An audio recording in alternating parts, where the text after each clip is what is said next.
Salut les amis, dans cette vidéo, on va voir comment supprimer une croyance limitante de façon concrète. Alors, avant de supprimer une croyance limitante, il est bon de savoir comment ça fonctionne. Qu'est-ce qu'une croyance en fait? Imaginons, aujourd'hui, je porte cette croyance. Je suis nul, je suis moche, oh mon Dieu, je ne suis pas assez bon. Bref, comment on enlève cette croyance? Alors, ce qui est intéressant, c'est que la croyance n'est pas indexée sur la réalité. C'est-à-dire que deux personnes peuvent avoir une croyance complètement différente. Et c'est ça qui est intéressant en France, puisque on parle beaucoup de laïcité, etc. dans l'actualité, justement pour cette liberté de croire ce que l'on veut, mais on n'explique pas techniquement comment ça fonctionne une croyance, et du coup, on voit des personnes qui vont penser mieux comprendre la réalité que les autres. Alors, une croyance, ce n'est rien d'autre qu'un ensemble d'expériences sensitives qui vont s'agglomérer les unes aux autres pour former ce qu'on appelle une croyance. C'est-à-dire que techniquement, je vois des choses, j'entends des choses, je fais des choses, je ressens des choses, et c'est toutes ces informations qui nous arrivent au niveau du cerveau et qui nous arrivent dans la vie de tous les jours qui vont façonner une croyance. Par exemple, imaginons qu'une personne se trouve nulle. Comment est-ce que je l'accompagnerai pour changer cette croyance? Ou encore plus puissant, imaginons une personne avec des croyances qui la poussent à l'extrémisme. Comment je supprime cette croyance, ou comment en tout cas j'arrive à l'ouvrir vers l'extérieur? Et bien c'est simple. Pour changer une croyance, il nous faut découper celle-ci et aller chercher les expériences sensitives qui se cachent derrière. Hop.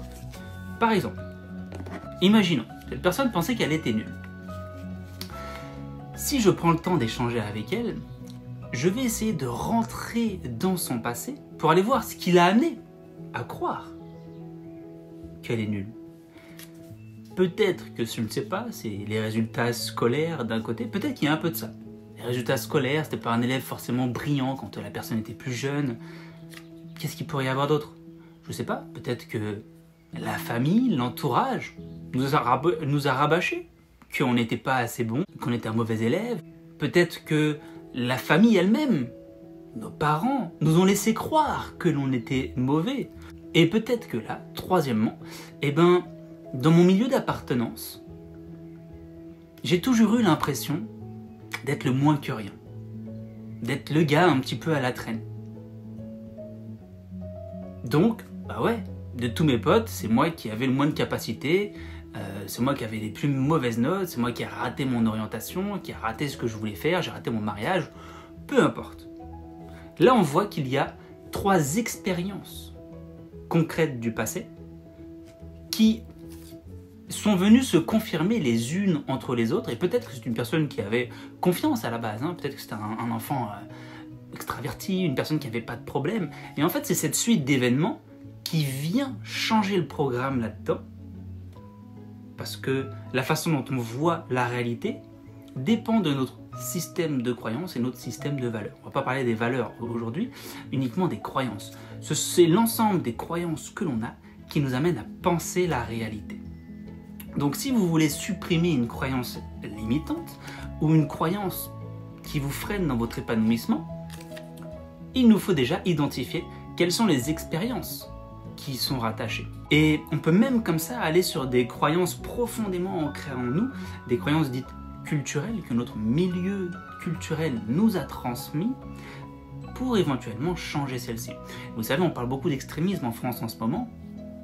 C'est rien d'autre qu'en fait une façon de croire, de penser la religion qui amène des personnes à croire qu'il faut se comporter d'une façon pour bien se conduire, pour, je ne sais pas, mériter leur place là-haut, ou peu importe, ça dépend de chaque individu. Là, ce qui est important de comprendre, c'est que on ne peut pas accompagner une personne à changer sa représentation du monde si on va juste blâmer, mettre la lumière sur une croyance de façon négative.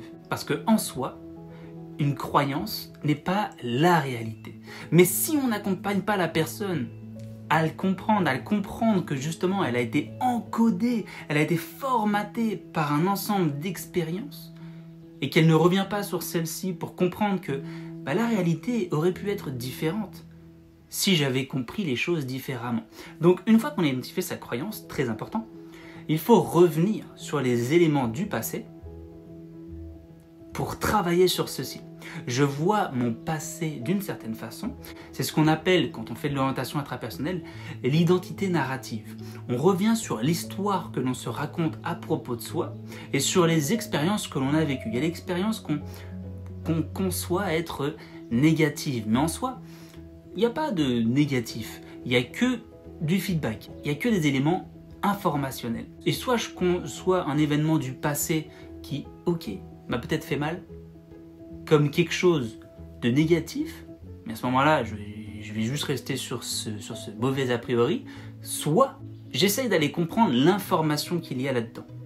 Je reviens sur mon passé, par exemple dans cette croyance. Imaginons, je suis nul parce que voilà, j'ai toujours eu des mauvaises notes, bien.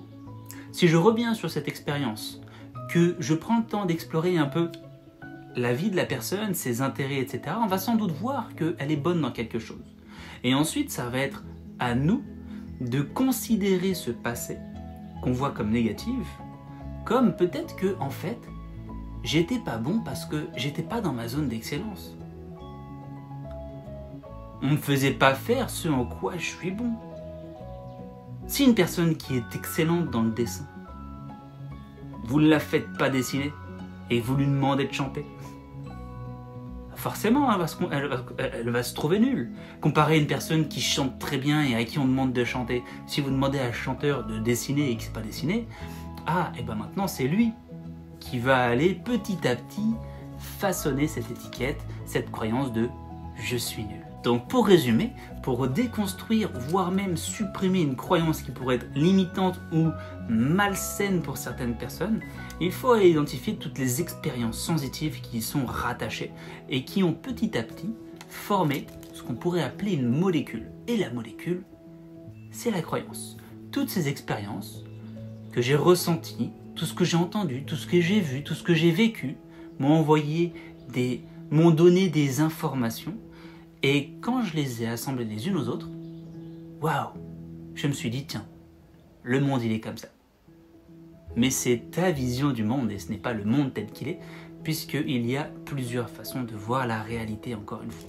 Et vous avez une petite phrase en PNL qui vous dit que la carte n'est pas le territoire, tout simplement parce que si vous changez vos croyances, vous changez la façon dont vous voyez le monde. Si vous changez de carte, vous verrez que la réalité n'est pas ce que vous pensiez qu'elle était. Voilà, j'espère que cette vidéo vous a plu, n'hésitez pas à le dire avec un petit pouce en haut ou en bas si jamais vous avez trouvé ça bidon. Et n'hésitez pas à vous abonner d'ici la prochaine vidéo. Je vous souhaite une excellente journée et je vous dis à bientôt.